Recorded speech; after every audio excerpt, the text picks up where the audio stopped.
बिस्मिल्लाहिर्रहमानिर्रहीम। Abdurrahman bin of रज़ी अल्लाह ताला अन्हो ने कहा कि जब हम मदीना आए तो रसूलुल्लाह सल्लल्लाहु अलैहि वसल्लम ने मेरे और साद बिन रबी अंसारी के दरमियान भाईचारा करा दिया।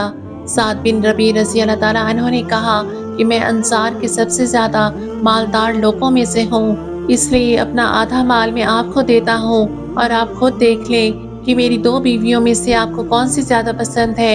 मैं आपके लिए इन्हें अपने से अलग कर दूंगा। जब इनकी इद्दत पूरी हो जाए तो आप इनसे निकाह कर लें।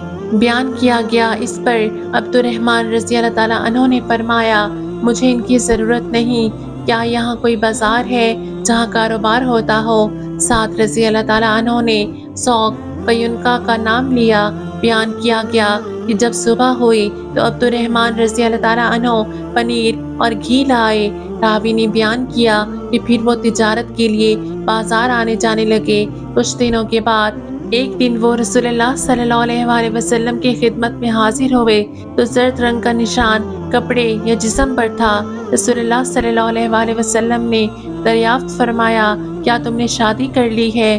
उन्होंने कहा कि हाँ। आप सल्लल्लाहु अलैहि वसल्लम ने दरियाफ्त फरमाया कि किससे?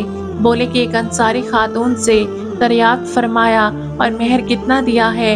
अर्ज किया कि एक गुठली बराबर सोना दिया है। फिर नबी करीम सल्लल्लाहु अलैहि वसल्लम ने फरमाया, अच्छा तो वलीमा कर, ख्वाह एक बकरी ही का हो।